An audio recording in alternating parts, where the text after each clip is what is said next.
right, so we're gonna go ahead and DCA $100. I know that some of that you guys survived that crypto crash.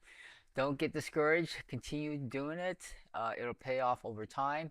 Just be consistent, and no matter what the ups and the downs are, you'll actually do better at the end being consistent with this. So let's go ahead and take a look. All right. So I have about 133.30.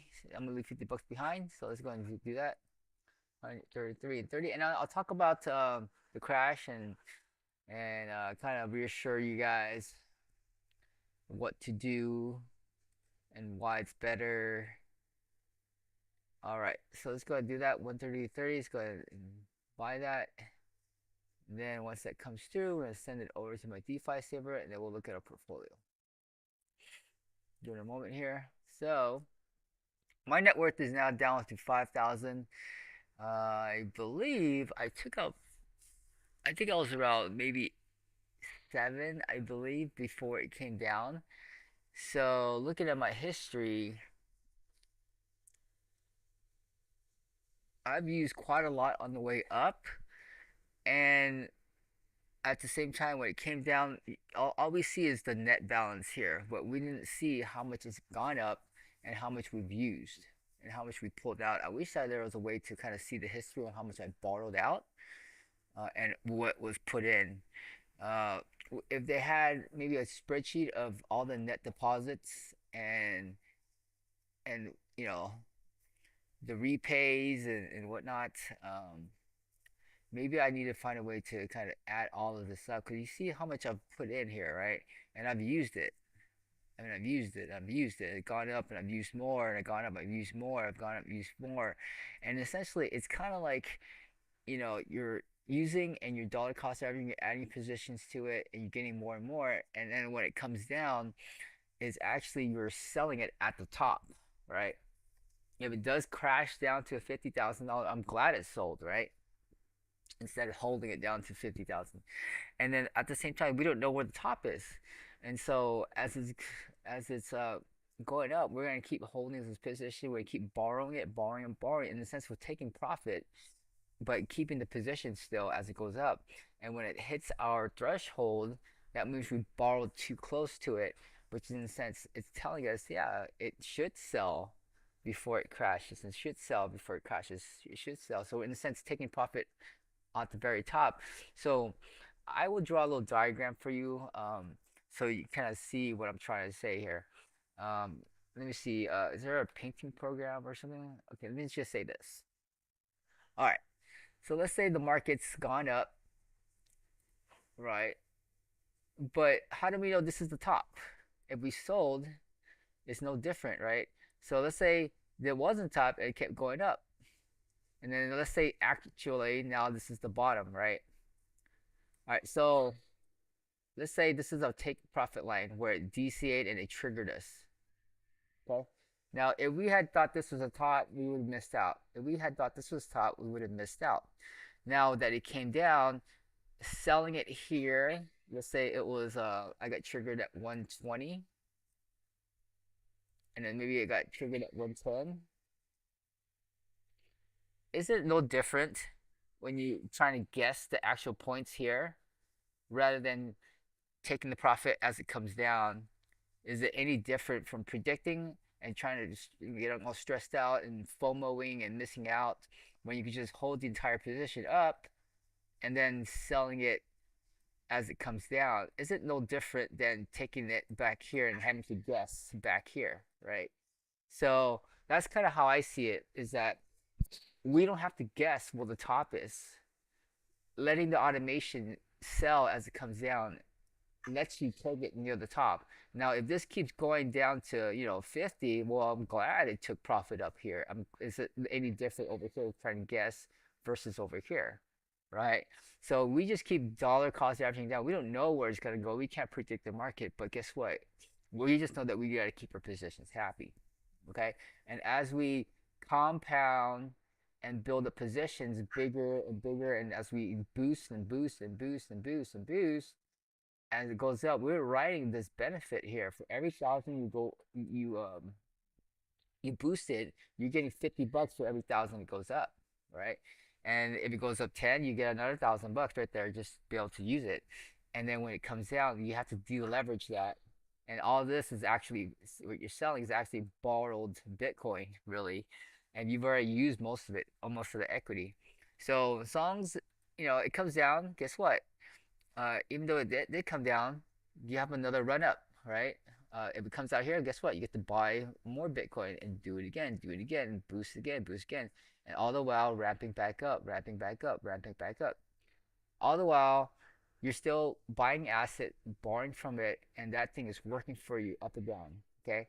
Now the great part is that the day we want to look forward to is when it doubles, right? When it goes here, it does this, does that, and then it doubles 2 times, and then it does this, it does. And if you're able to survive this, whatever it is, let's say you have 1 Bitcoin like I have right now. What is it? Yeah, I have like 0.14, right?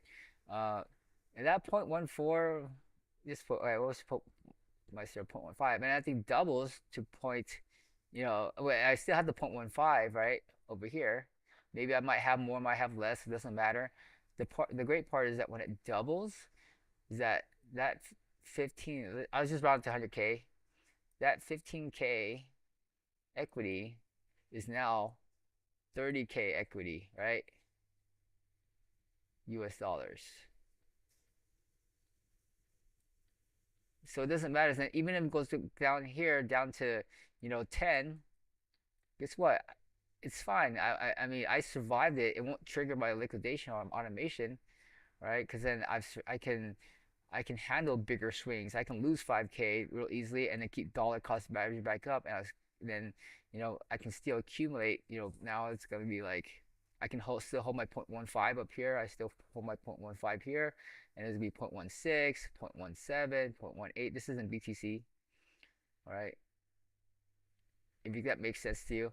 And then all the while it's gonna go 0.18, 0.18, right? So I'm building my position up, back up again. All right, now it's gonna hit. Yeah, I'm gonna have sell again, 0.17. That's kind of what I'm playing with.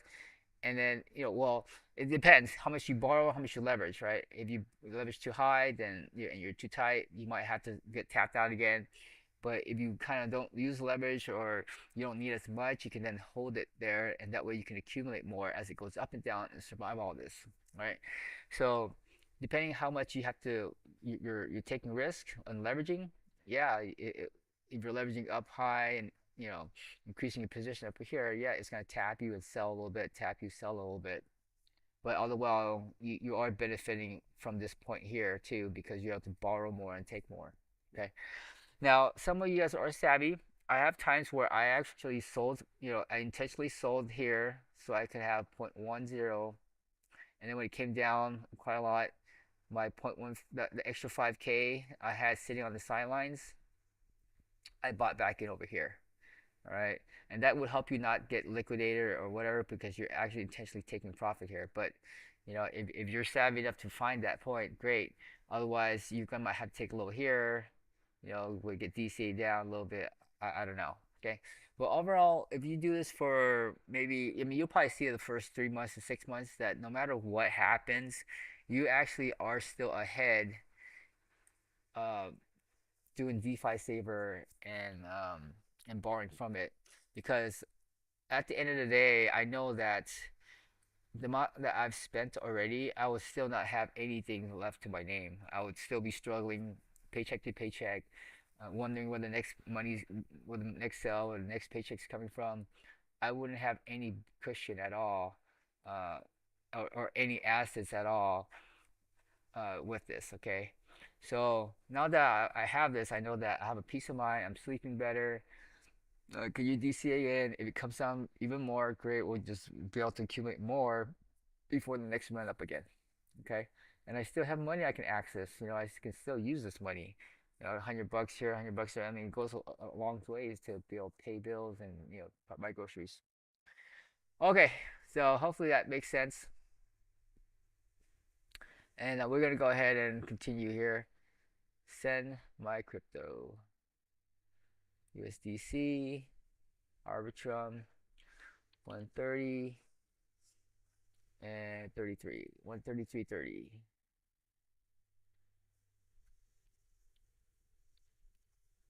All right. Preview and send it.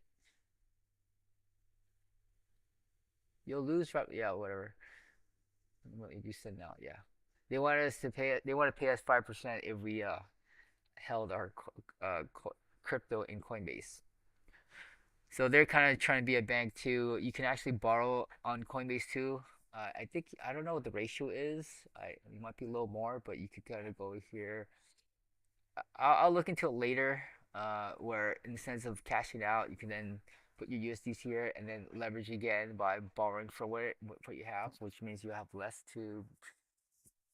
Yeah, yeah, yeah. But there is a borrowing thing too. So this is where like maybe if I'm like in the tens of thousands to hundreds of where it might make sense tax wise to just leave it in here and not ever take it as a loan instead. Okay. So Coinbase also has an ability to do something similar to this. Okay.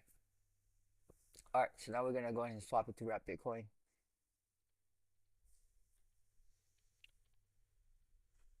All right. Oh, I forgot to put my camera up here. There it is. Okay. Let me get my Tangent app ready.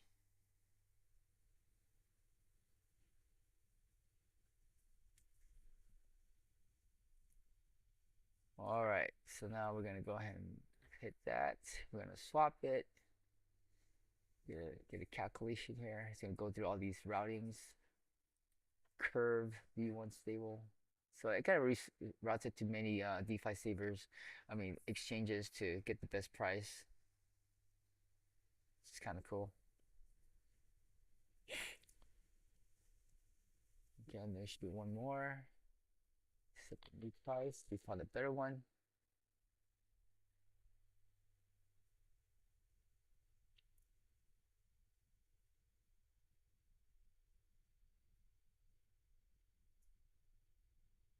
Oh, error. Okay, swap it again.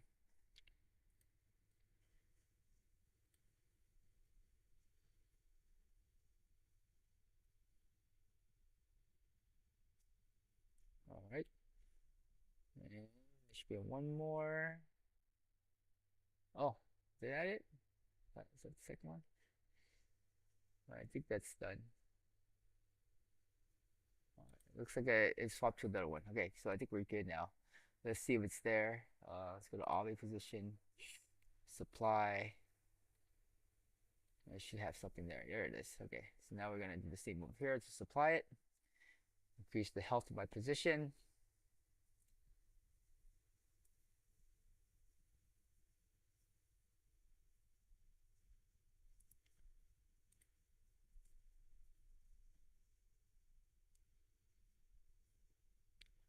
And there it is. Oh, okay, error. Okay, let's try again. It's gonna happen, guys. So don't be discouraged. Sometimes price is moving. It calculates a new price, and then it changes. So you like have to reconfirm the new price. So this is, I'm guessing this move, or it could be internet issues or whatever. All right, so I think I went through. All right, so now I can borrow a little more extra. Now I borrow 900 instead of 800 or something, and that's how that works. My health factors increase to 108, and that's it. Okay, so hopefully that helps you understand. Just be consistent. Just stay in it. You'll see the benefits later. Don't worry about the little losses here and there or whatever, but because you just if you're new, you just started, and you're like, dude, I barely got much out of it, and it tanked. What happened? Well, don't miss out on the next run up. Okay. All right. I'll talk to you then.